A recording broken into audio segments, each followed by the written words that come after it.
Are you serious? Are you serious? Hang on just one second here. I'll make sure that everyone can participate here. Let's turn that chat room on. And it is on. All right. Guys, we're back. Okay, I told you we would be. And tonight I'll be live with you with a full program on Prime Time Live at 10 p.m. Eastern tonight here from the Salvation Station here in West Lafayette, Indiana. But I wanted to go live right now because pressing information has just come forward, some breaking news coming out of the U.S. Geological Survey. And actually, let me just get to this report right away because it is very disturbing. But it finally, the mainstream, lamestream, fake news media is finally going to cover what we have been covering now for nearly 4 years, and that is Yellowstone Supervolcano.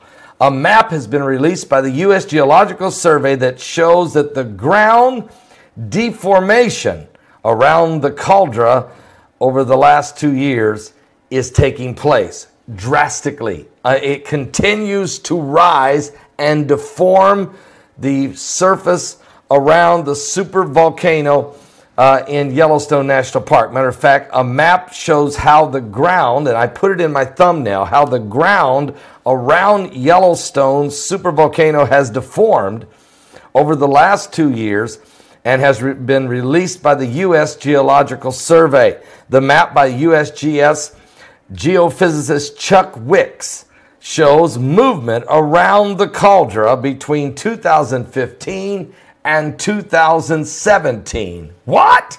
And he says using a radar images of the Earth's surface collected from orbiting satellites. Matter of fact, in this time, the ground around the Norris Geyser Basin rose by just under 3 inches, while there was a downdropping, on the Earth within Yellowstone's caldera. And in the map, the rings of color show where the ground elevation has changed. So, with this in mind, it means that the magma, the lava, the molten lava is moving and rotating, but pressure is building at the same time. And with this taking place, the uplift and subsequence is usually interpreted as due to addition or withdrawal of the deep magma, the magma and related gases and water even at depths of 5 to 15 kilometers, or somewhere between 3 and 9 miles beneath the ground surface. According to the U.S. Geological Survey, this cycle of uplifting and subsequence is common and seems tied to the earthquake swarms.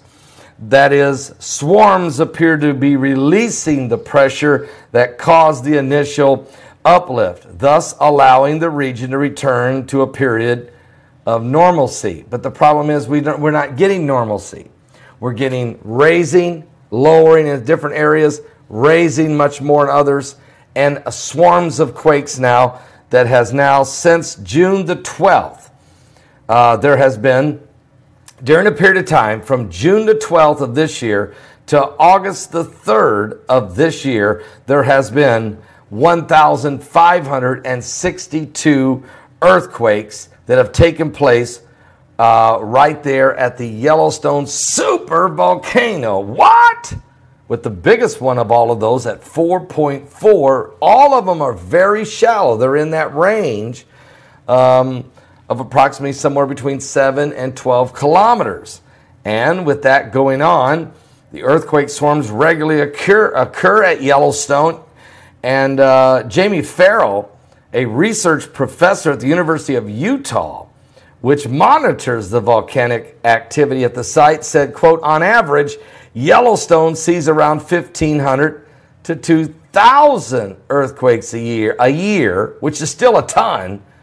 But we've had 1,562 in less than 8 weeks.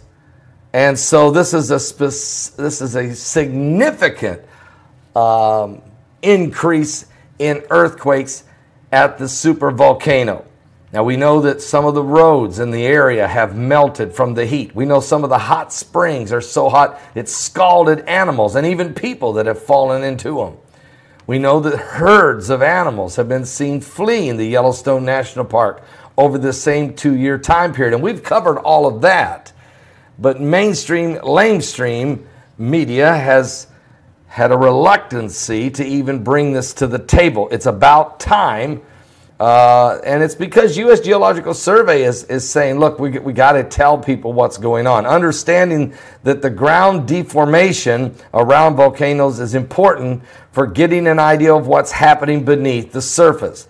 Major changes to the ground surface over time, such as swelling and sinking or cracking, can provide a warning that the volcano's behavior is changing, potentially indicating it's about to erupt. What?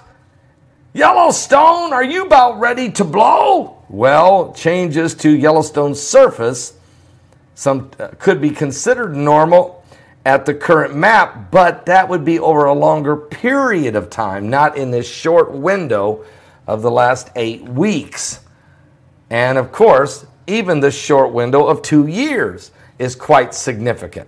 So what we've seen is a drastic change in the supervolcano behavior over the last 2 years, and a acute readjustment now, a very acute situation developing at Yellowstone National Park at the supervolcano there in Montana. So we're going to continue to monitor it, keep our eyes open. We'll talk about it tonight during tonight's prime time live at 10 p.m. You don't want to be late. It will be a powerful broadcast. We'll be live right here in the studios of the Salvation Station, West Lafayette, Indiana. I'll see you guys. Are you serious? Are you listening to what I'm telling you? It's been a drastic change over the last 2 years, and it's an acute situation now in the last 2 months. What does this all mean? We'll try to get more information for you. And we'll be a lot more proactive telling it to you than mainstream, lamestream media. We probably won't hear from them again for another 4 years. That's if we have another 4 years. Just like one of the experts gave a speech down in Fort Lauderdale, Florida, a few weeks ago. I was there in attendance listening to his presentation. He had worked for Jacques Cousteau, and he's been involved in sea level rises around the globe, and his words were about supervolcano at Yellowstone. It's not a question of if it's going to blow, it's a question of when. And he said, we don't know if it's in 200 years or 200 days, but it's certainly alive. I'll be back with more, guys. Are you serious? Are you serious? Are you serious?